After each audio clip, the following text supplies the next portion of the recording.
Some of the problems in your leadership right now are not coming from your weaknesses.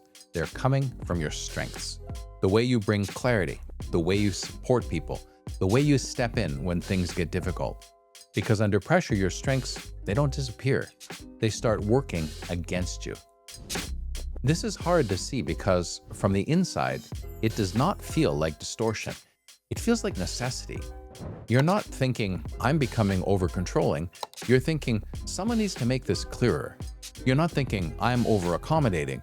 You're thinking, this needs more care if it's going to hold. You're not thinking, I'm taking too much on. You're thinking, it's faster if I just do it myself. And that is why these patterns survive for so long. They do not feel like failure. They feel like commitment. What began as strength can become strain before anyone names the change. You can usually see it first in small moments. A decision that sounded clear in the room has to be explained again the next day. An email gets rewritten one more time because it still doesn't feel safe enough to send. A conversation that needed honesty gets softened until it just loses its usefulness. A leader steps in before silence has the chance to do its work. A team starts relying on the same person to steady what should already be shared. That is what narrowing looks like. Not the disappearance of your strength, the hardening of it. The strength is still there. It's just being used too narrowly to stay useful. This is where leadership gets misread. We assume that the problem is missing something, missing clarity, missing empathy, missing decisiveness, missing resilience. But often, the issue is the complete opposite. There's too much of one thing and not enough range around it. Clarity becomes over-clarifying. Care becomes over-carrying. Drive becomes overdriving. Reliability becomes over-functioning. And once that happens, the team begins reorganizing around it. People stop thinking aloud because one person is already making everything clear. People bring less tension because they know someone else will soften the room. Ownership thins because one leader keeps stepping in before shared responsibility has time to hold. What you overuse, your team starts compensating for. And that's the hidden cost. Not just what your strength does for you, what it quietly teaches everyone around you to carry.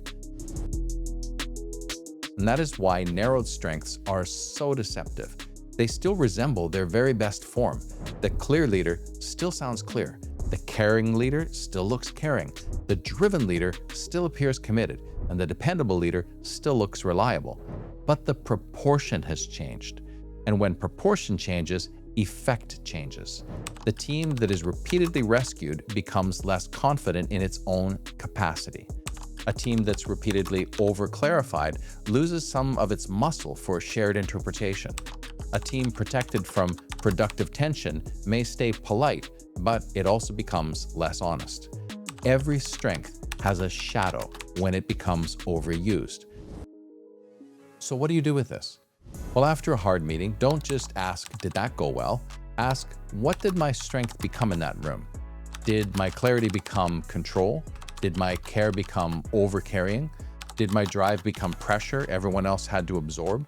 Did my reliability become a reason others stepped back? Those are better questions, because it moves you from identity to impact.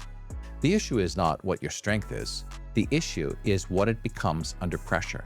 And once you can see that clearly, you have somewhere real to work. The goal is not to become a different leader, it's to restore range, to notice when your most reliable strength has started hardening into a pattern, to recover enough flexibility to use it well again. Because leadership is not fixed, it is something that you are doing, in context, under pressure. And what helps you succeed in one moment may be shaping what your team has to carry in the next. If this is something you've started to notice in your own leadership, I'll include a link in the description where you can explore the leadership archetypes framework in more detail, how these patterns tend to form, repeat, and narrow under pressure. And if you want to look more closely at what might be happening in your own leadership team, I also offer a leadership pressure diagnostic. It's a focused conversation to help make these patterns visible before they quietly become the way everything works.